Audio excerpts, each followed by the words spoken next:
आज कुछ ज़्यादा ही देर हो गई। वैसे तो वो महिला हर रोज़ 8:30 बजे तक आ जाती है। आज 9:30 बजने को आए, फिर भी नहीं आई। बिना उसके आए दुकान बंद भी तो नहीं कर सकता, उसे वचन जो दिया है। क्या नाम था उसका? इतने दिनों में उसका नाम भी नहीं पूछा मैंने। ये सब बातें रमेश के दिमाग में चल रही थीं। कुछ दिनों पहले ही तो उसने ये डेयरी शुरू की थी। उसकी ये शॉप ज़्यादा बड़ी तो नहीं थी। उसमें वो दूध और बाकी मिल्क प्रोडक्ट्स रखता था। उद्घाटन के दिन ही पहली ग्राहक बन एक महिला उसकी शॉप पर आई थी। उसकी गोद में एक छोटा सा लेकिन बहुत प्यारा बच्चा था। उसने एक दूध की बोतल ली और रमेश से बोली, भैया अभी मेरे पास सिर्फ 10 रुपए हैं, बाकी के आपके कल दूं तो चलेगा? रमेश ने एक बार फिर उसकी तरफ देखा। गरीब थी बेचारी, गले में मंगलसूत्र नहीं, माथे में सिंदूर नहीं, शायद पति मर गया होगा बेचारी का। रमेश ने अंदाजा लगाया। पुरानी मैली साड़ी को कई जगह रफू किया हुआ था, माथे से पसीने की बूंदें बह रही थीं। फिर उसकी नज़र उस मासूम बच्चे पर गई जिसके मैले चेहरे पर एक निष्पाप हंसी थी और अभी अभी आए 2 दांत उस हंसी को 4 चांद लगा रहे थे। रमेश ने उस महिला की तरफ देखा और बोला, कोई बात नहीं बहन, आप मुझे बाद में पैसे दे देना। बड़े समाधान के साथ महिला ने रमेश की तरफ देखा और बोली, भैया मैं ज़रूर आपको कल पैसे दे दूंगी। यहीं पास में ही उस दूसरी गली में छोटा सा घर है, वहीं रहती हूँ मैं। रमेश मुस्कुराते हुए बोला, कोई बात नहीं बहन, कल पैसे ना हो तो भी चलेगा, जब आपके पास होंगे तब दे देना। फिर वह महिला वहाँ से चली गई। अगले दिन वह महिला पैसे लेकर डेयरी पर आई और पैसे रमेश को देने लगी। रमेश ने पैसे लेने से मना किया और बोला, नहीं बहन, मैं ये पैसे नहीं ले सकता, क्योंकि कल आपने मेरी बोहनी की थी और कल मुझे 2000 का फ़ायदा हुआ। आप मेरे लिए बहुत लकी साबित हुई, इसलिए यह पैसे मैं नहीं ले सकता। रमेश की कही इस बात से उस महिला को बहुत ज़्यादा खुशी हुई, क्योंकि इतने सालों बाद किसी ने पहली बार उसको लकी कहा था, वरना पति के मौत के बाद तो उसके ससुराल वालों ने उसे पनौती कहकर घर से ही निकाल दिया था। भैया रात को कितने बजे तक आपकी दुकान खुली रखते हैं? महिला ने रमेश से पूछा। 8 बजे बंद कर देता हूँ बहन, रमेश ने कहा।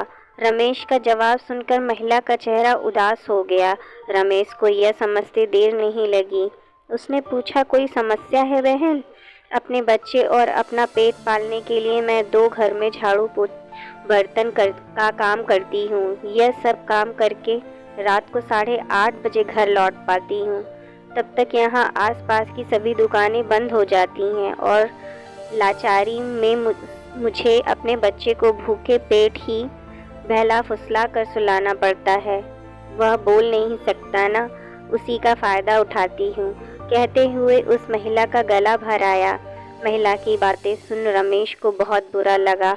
फिर वह बोला, आप चिंता मत कीजिए बहन, बिना आपको दूध की बोतल दिए यह शॉप बंद नहीं होगी, लेकिन मेरी शर्त है। अपने आंसू पोंछते हुए महिला ने रमेश की ओर देखा और पूछा, क्या शर्त है? रमेश बोला, आप मुझे दूध के पैसे नहीं देंगी। यह सुन उस महिला की आंखें फिर से छलक गईं, लेकिन इस बार आंसू दुख के नहीं खुशी के थे।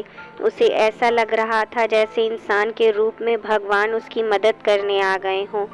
उस दिन से हर दिन 8:30 बजे वो डेयरी पर आकर दूध की बोतल लेकर जाती। धीरे धीरे 5 महीने बीत गए और धीरे धीरे महिला बीमार होने लगी।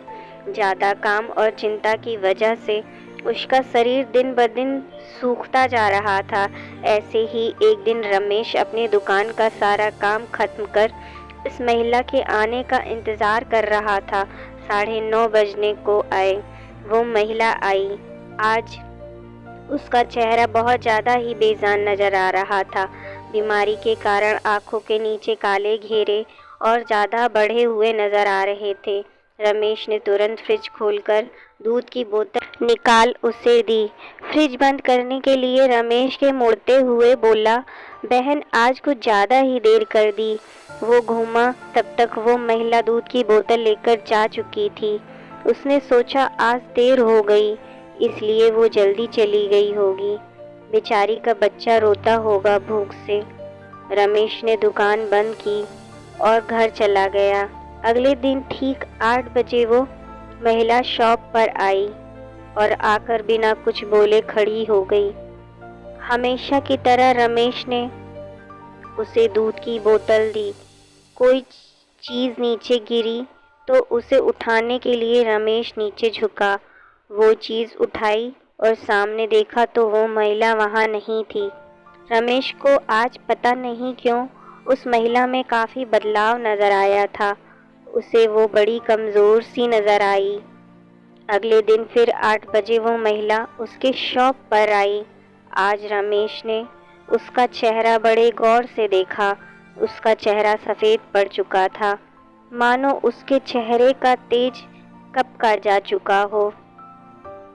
उसने सोचा, बेचारी गरीब महिला करे भी तो क्या, ना किसी का सहारा, ना अच्छी आमदनी। ज़रूर पैसों की कमी की वजह से बीमार होते हुए भी दवाई नहीं कराई होगी। रमेश जल्दी से अपनी शॉप बंद कर अपने घर गया। घर आकर उसने ये सारी बात अपनी पत्नी को बताई। उसकी पत्नी भी उसकी ही तरह भले स्वभाव की थी। उसे भी उस महिला की परिस्थिति पर दुख हुआ। वो रमेश से बोली, ऐसा करते हैं, कल उस महिला के घर चलते हैं और उसे किसी अच्छे डॉक्टर को दिखा आते हैं। रमेश को अपनी पत्नी की बात सुन उस पर गर्व हुआ, क्योंकि उसके विचार भी उसी की तरह दूसरों के प्रति प्रकार के थे।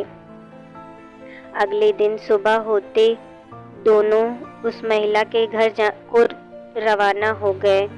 रमेश को उसका पता ठीक से याद था। जब वो उस छोटी सी गली में पहुंचे तब वहाँ एक छोटा सा मकान था, जिसके आसपास दूर दूर तक किसी का घर नहीं था। जैसे जैसे वो उस मकान की तरफ बढ़ते जा रहे थे, वहाँ एक बदबू तेज होती जा रही थी। दोनों उस मकान तक पहुँचे और दरवाज़ा खटखटाया कि वो खुल गया और वो बदबू असहनीय रूप से बढ़ गई। फिर भी दोनों अपने नाक पर कपड़ा रखकर उस अंधेरे कमरे में घुसे, जहाँ बच्चे के खेलने की आवाज़ आ रही थी। रमेश ने किसी तरह स्विच ढूंढकर मकान की लाइट जलाई और सामने का दृश्य दोनों ने देखा। वह देख दोनों की आंखें फटी की फटी रह गईं। उस कमरे में उस मासूम बच्चे की मां मरी पड़ी हुई थी। उसे देखकर लग रहा था कि वह 3-4 दिन पहले ही अपना देह त्याग चुकी है, क्योंकि धीरे धीरे उसका शरीर सड़ने लगा था। निर्जीव पड़े उस शरीर की आंखें देखकर लग रहा था जैसे रो रो कर सूख चुकी हों। निर्जीव होते हुए भी उस महिला की दोनों आंखें अपने बेटे को ही देख रही थीं।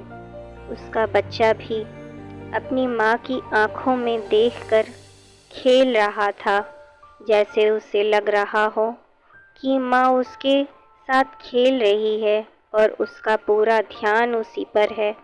वहीं पास में ही दूध की 3-4 खाली बोतलें पड़ी थीं।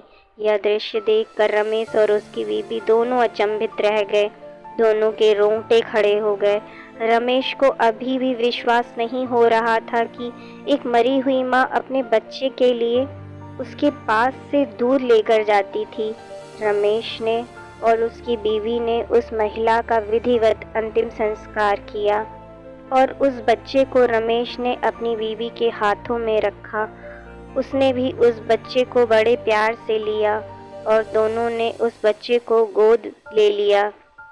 रमेश को अपनी पूरी जिंदगी यह ध्यान रहा कि उस बच्चे की माँ अभी भी उसके साथ है और उस पर नज़र रखे हुए है।